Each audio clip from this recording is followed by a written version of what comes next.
जी हाँ, देखिए ये इस वक्त की ताजा तस्वीरें हैं। इस वक्त की ताजा तस्वीरें आपको दिखा रहे हैं।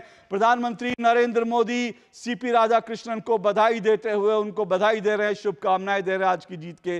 जेपी नड्डा बीजेपी के राष्ट्रीय अध्यक्ष प्रधानमंत्री नरेंद्र मोदी के साथ हैं। ये बड़ी खबर है, आप किरण रिजिजू को देख रहे हैं। पूरा एनडीए गठबंधन जो है इन चुनावों में एकजुट था और एकजुटता का परिणाम सामने आया। सीपी राधाकृष्णन भारत के नए उपराष्ट्रपति।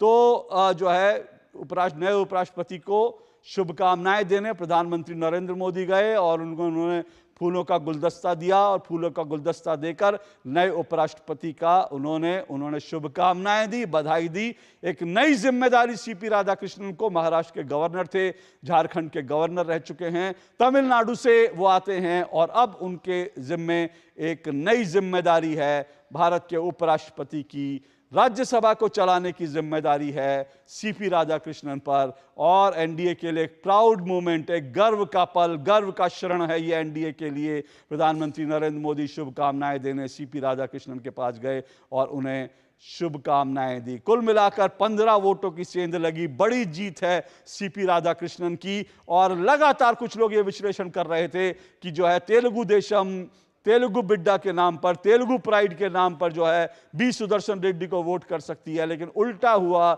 बल्कि ये कह सकते हैं कि कई सांसदों ने, 15 कम से कम सांसदों ने जो विपक्षी खेमे के थे, उन्होंने सीपी राधाकृष्णन के लिए वोट दिया। और प्रधानमंत्री नरेंद्र मोदी ने पहले ही सीपी राधाकृष्णन के लिए कहा था कि वो एक योग्य व्यक्ति हैं और वो इस पद के बिल्कुल योग्य हैं। तो इसलिए जो है आप देख रहे हैं, आप प्रधानमंत्री नरेंद्र मोदी उनको शुभकामनाएं देने के लिए पहुंचे हैं। और जब प्रधानमंत्री नरेंद्र मोदी की तरफ से, एनडीए की तरफ से जब सीपी राधाकृष्णन का नाम तय किया गया था, तो यह भी एक चौंकाने वाला फैसला था, बहुत चौंकाने वाला फैसला था। बहुत से राजनीतिक विश्लेषक ये कह रहे हैं कि बीजेपी की नजर दक्षिण की राजनीति पर है, तमिलनाडु पर है, लेकिन प्रधानमंत्री नरेंद्र मोदी और साथ साथ उनकी टीम के जो फैसले होते हैं वो शायद क्षेत्रवाद से ऊपर उठकर होते हैं। और सीपी राधाकृष्णन को कई अन्य कारणों से चुना गया, इसको लेकर कई बार बीजेपी की तरफ से बताया गया और बीजेपी ने इसे नक्सलवाद बनाम राष्ट्रवाद की लड़ाई कहा कि सीपी राधाकृष्णन राष्ट्रवाद के प्रतीक हैं, जबकि नक्सलवाद के प्रतीक उन्होंने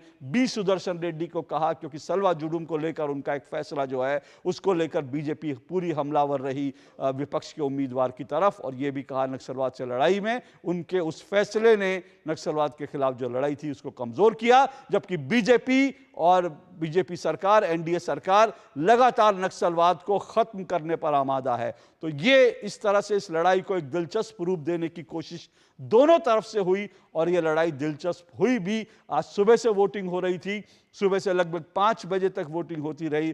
प्रधानमंत्री नरेंद्र मोदी ने उसमें वोट किया और प्रधानमंत्री नरेंद्र मोदी से पहले जो है पंजाब और हिमाचल प्रदेश जो बाढ़ आई थी उसका जायजा लेने गए थे, फिर उसके बाद उन्होंने आकर वोटिंग की। राहुल गांधी भारत से बाहर थे, विदेश में थे, और राहुल गांधी भी पहुंचे और उन्होंने भी वोटिंग करी और इसीलिए यह चुनाव बड़ा दिलचस्प हो गया था। लगातार दोनों तरफ से कोशिश थी कि इस चुनाव को दिलचस्प बनाया जाए।